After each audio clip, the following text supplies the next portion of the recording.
O senador americano Mike Lee, que é um dos aliados mais próximos do Donald Trump, ele foi pro X para dizer que Alexandre de Moraes vai ser o próximo a ser punido com as punições da Lei Magnitsky, que importam numa pena de morte financeira, de tão graves que são.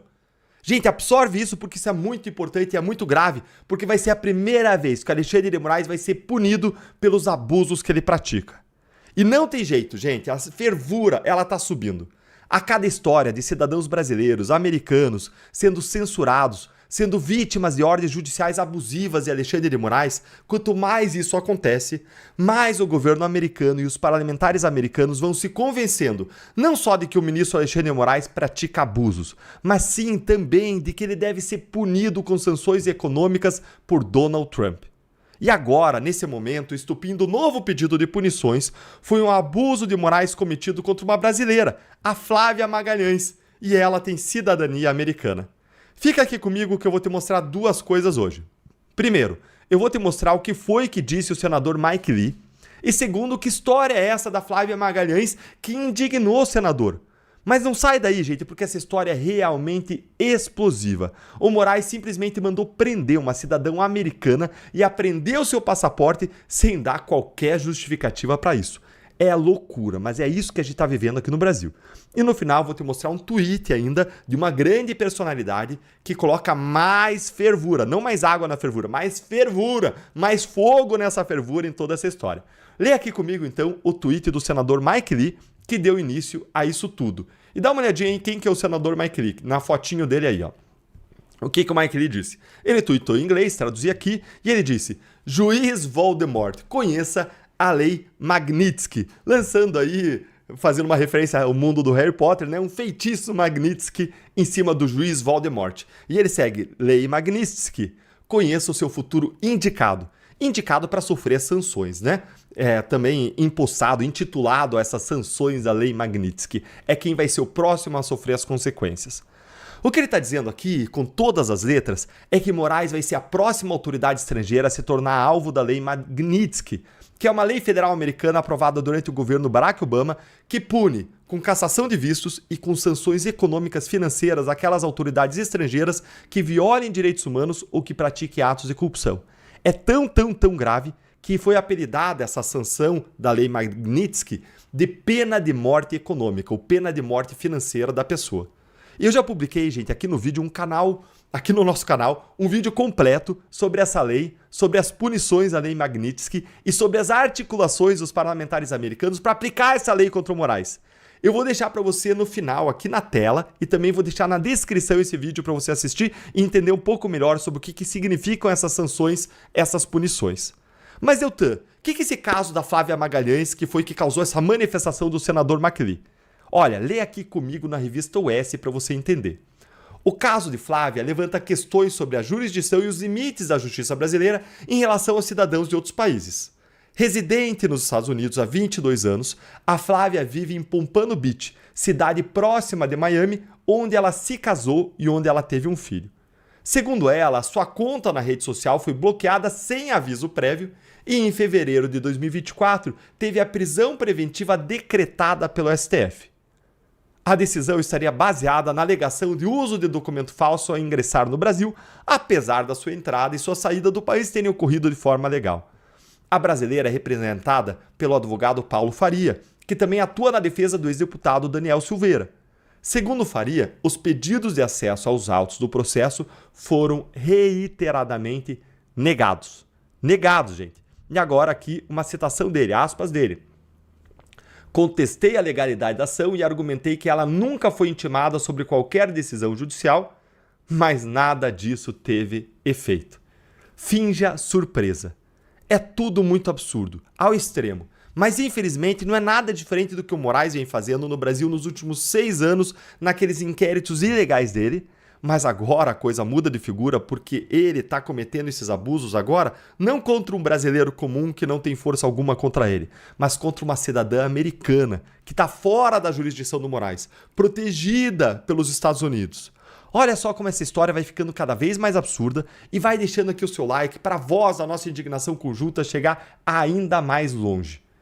Outro ponto controverso do caso é que a Flávia ela foi alvo de um mandado de prisão mesmo sem ter sido notificado oficialmente.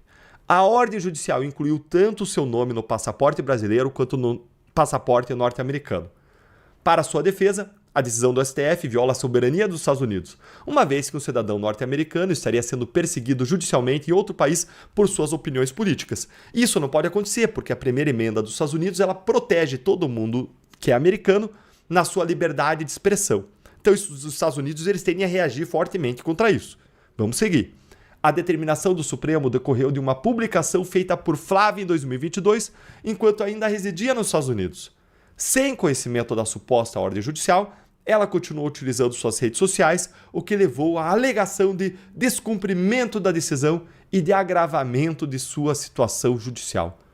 Gente, isso aqui é tudo muito absurdo. Parece aquelas coisas kafkanianas. A pessoa não sabe que existe um processo, ela está sendo investigada, processada, de repente surge uma prisão, ela não pode mais usar as redes sociais, só que ela nem sabe disso. Aí ela usa normalmente, e aí de repente ela é presa e não sabe por quê. E qual é o crime dela? Ninguém sabe. Ninguém sabe qual é o crime. E eles que falam que tem transparência no Supremo. Agora, de tudo isso aqui que a gente está vendo, a gente vê que a batata do Alexandre de Moraes está assando. E aqui a gente está vendo a viralização de notícias sobre os abusos judiciais e morais lá nos Estados Unidos. E por que isso está acontecendo?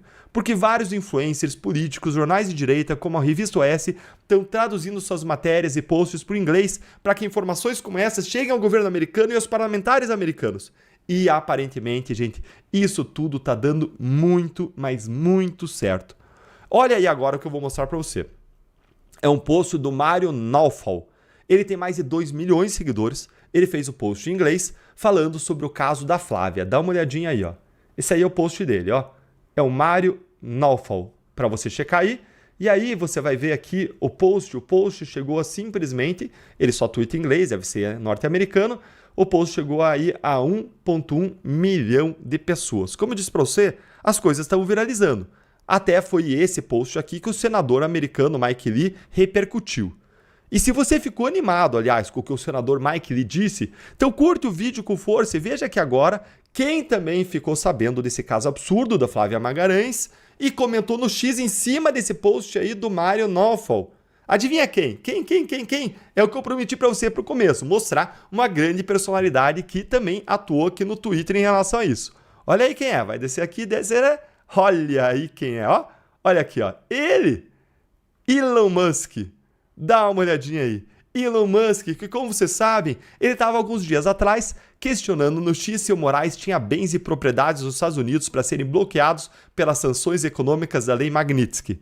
Ele, justamente ele, que é o braço direito de Trump, liderando uma espécie de ministério no governo americano. Ele, justamente ele, que financia a campanha do Trump de políticos que vão tomar a decisão.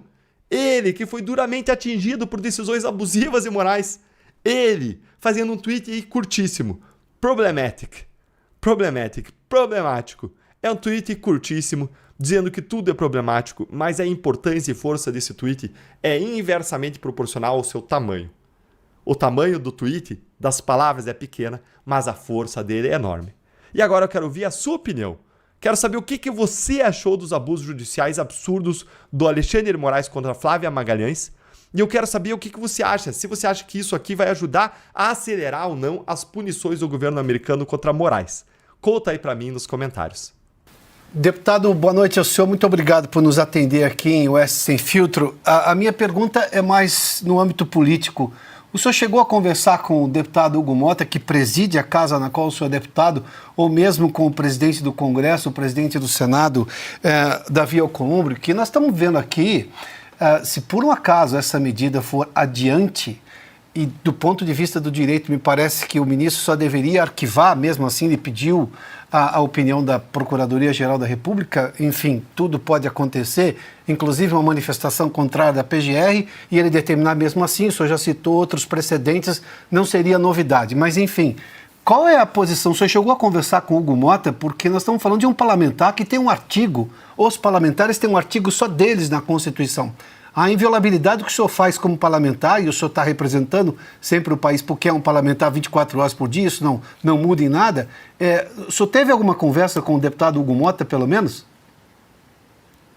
Não, Adalberto, não tive. Eu tenho certeza que o presidente da Câmara, Hugo Mota, ele é muito ciente de tudo isso que está acontecendo. Ele certamente tem uma opinião sobre isso tudo, mas é difícil imaginar, me colocando no lugar dele, que ele consiga brecar essa ânsia persecutória do Alexandre de Moraes. Né? Eu ficaria só com o Hugo Mota porque o Davi Alcolumbre é presidente do Senado, então a esfera de atuação dele é com relação aos senadores.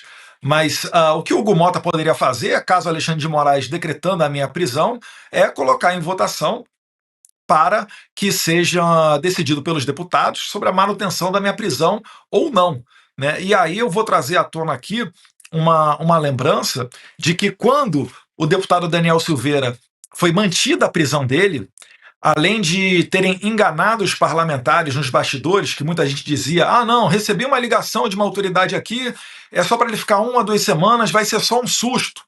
Né? Ou algumas pessoas falando, olha, queria muito votar pela soltura dele, mas o presidente ou o líder do meu partido acabou me pedindo aqui, por favor, para deixar ele lá, que é só durante alguns dias. Essa oportunidade, o deputado Daniel Silveira ficou preso por 367, 368 votos. Vamos lá, Daniel Silveira fez um vídeo, algo que não é reprovável. E se a gente voltar agora no tempo um pouquinho mais recente, a gente teve a ocasião do julgamento da prisão do deputado Brazão, que é acusado do assassinato da vereadora Marielle Franco. Uma conduta muito mais grave, onde os deputados deveriam ter colocado mais de 400 votos para condenar o Brazão, porque é uma conduta muito mais reprovável do que fazer um vídeo, igual o Daniel Silveira fez. No entanto, né, o deputado Brazão, ele quase foi solto. Por pouco, por cerca de 20 votos, o deputado Brazão acabou não sendo liberado. O que eu quero dizer com isso? Eu quero dizer que a Câmara dos Deputados está resgatando o espírito de corpo, está colocando a mão na consciência e cada vez mais não tende a seguir os desmandos da Suprema Corte, que está invadindo demais a competência do Legislativo. E é uma loucura imaginar que ministros do STF venham a pisar no terreno político e não sejam alvo de críticas, igual todos nós que somos deputados acabamos sendo. Até vocês aí da Revista Oeste, que são jornalistas, quando vocês emitem a opinião de vocês, vem gente dando bordoadas de tudo quanto é lado. E a gente entende que isso é natural da democracia. Né? Insano é imaginar que o ministro da Suprema Corte vai pisar no terreno político e vai ficar livre de ser criticado. Né? Não vai. Prova disso é até que o Alexandre de Moraes não consegue sair na rua, ele não consegue ir no restaurante. Ele também está vivendo uma prisão dentro da casa dele ou apenas indo para ambientes controlados. Eu sei que até em eventos fora do país ele quer olhar a lista das pessoas que vão estar no jantar privado com ele. Olha só, veja se isso daí é uma vida feliz. É claro que não. Agora, ele, por algum motivo, um sentimento pessoal, uma pressão violenta de alguém de fora, não sei, né? Ele insiste em sempre dobrar a aposta. Então, como nós não temos saídas, a gente vai também fazer o possível para ver se a gente consegue segurar ele. Claro. Mais de 97.500 telas interessadas aqui na nossa discussão. Carlo Cauti, uma pergunta também para o deputado Eduardo Bolsonaro? Sim, muito boa noite, deputado. Obrigado pela entrevista. Deputado, eu queria pegar o gancho dessa sua última fala, porque, de fato, o senhor explicou muito bem. Existem leis nos Estados Unidos que podem provocar sanções graves contra não só o ministro Alexandre de Moraes, mas, no caso, por exemplo, contra o próprio Procurador-Geral da República, caso ele aprove essa retirada do seu passaporte, contra até membros da Polícia Federal que obedeceram a ordens ilegais ou ilegítimas do ministro, toda a cadeia de comando, até a pessoa que intimou de forma ilegal algum deputado, algum senador, ou quem quer que seja. Na sua opinião, por que essas pessoas, sabendo do que pode acontecer, estão insistindo, estão continuando a atuar dessa forma claramente ilegal, evidentemente ilegal, e não aliviam, não mudam de posicionamento? Afinal, Trump ganhou, mostrou que não está de brincadeira, e isso terá consequências. Por que, na sua opinião, eles insistem nessas ilegalidades? Olha, eu só consigo ver uma razão para isso. Né? Lá atrás, quando tudo isso começou, ninguém imaginaria que o Trump seria eleito e que a gente estaria vivendo agora uma clara situação onde o Alexandre de Moraes pode ser sancionado, né? Seja através da Lei Magnitsky ou das sanções OFAC, que é a sigla em inglês para Escritório Internacional de Controle Financeiro. Então, lá atrás, ocorreu meio que um acordo, é o que eu imagino, né? É a única hipótese que eu consigo pensar, Então lá atrás ocorreu algum acordo onde falaram, tudo bem, Alexandre, você é o ponta de frente, vai lá, bota a cara, faz o que for, e a gente vai estar aqui atrás te dando respaldo. Só que agora a coisa foi longe demais, né? E aí realmente existe essa hipótese de que outras pessoas, para além do Alexandre de Moraes, também sejam dragadas para essa esfera de sanções. Eu, obviamente, não falo pelo governo norte-americano, né? Eu não posso cravar aqui quando isso vai acontecer ou se vai acontecer, mas eu acho que é muito provável que acontecerá.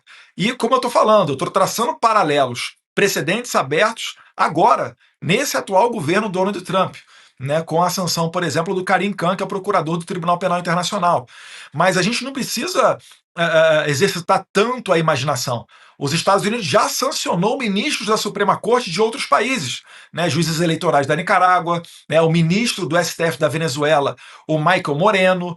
Então são pessoas que, no final do dia, acabam não podendo sair do seu próprio país e não conseguem abrir uma conta bancária, porque o banco que abre uma conta para pessoas sancionadas, ele acaba, né, tendo problemas também com o sistema financeiro mundial, né, acaba não podendo usar as comercializações através de SWIFT, né, porque quando você compra uma blusinha da Shein e ela vem lá da China, você talvez possa até não imaginar, mas nessa transação, para execução dela, para liquidação dela, em algum momento, isso vai passar para um supercomputador dos Estados Unidos. Isso vai precisar de um código automático SWIFT.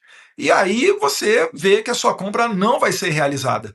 E as sanções OFAC, vale a pena dizer, todas as pessoas que contratam com um sancionado ou que têm alguma relação de proximidade com ele, também tomam as mesmas penalidades. Então a pessoa ela se torna uma leprosa. Né? Ela realmente, né, a palavra popular apropriada é a pena de morte financeira. O Alexandre de Moraes ele vai poder estar milionário, que ele não vai conseguir gastar esse dinheiro dele. Ele vai ter problemas, por exemplo, né, para entrar em outros países. Se você tiver um visto americano, você pode entrar no México, você pode entrar na Indonésia, você pode ir para vários outros países, porque os sistemas migratórios internacionais eles se comunicam. Então, assim quando uma pessoa está em alguma espécie de lista negra, né, de um sistema de impedidos, esses sistemas também se comunicam com os Estados Unidos. Então talvez o Alexandre de Moraes tenha problemas para ir para outros países. Já acabou. Aquele período dele ficar dando palestra, falando de democracia e liberdade. Sequer ele vai conseguir agora ouvir as críticas dos brasileiros em Nova York, quando ele for lá participar de um evento do LIDE do João Dória, por exemplo. Então as coisas estão mudando. Claro, isso exige sacrifício. Estão pedindo aí 40 anos de prisão para o Jair Bolsonaro, né? Estão usando o pessoal do 8 de janeiro como meio para se criar uma narrativa que justifique uma prisão do Jair Bolsonaro, tirando ele da corrida presidencial de 2026, né, o líder das pesquisas, para ver se dão um fôlego ao governo Lula e também para ver se eles solidificam, né, se eles finalizam essa trajetória de poder e passem, de fato, a transformar o Brasil na Venezuela. Eu espero que não, e eu trabalho para que o Brasil sofra essa quimioterapia agora.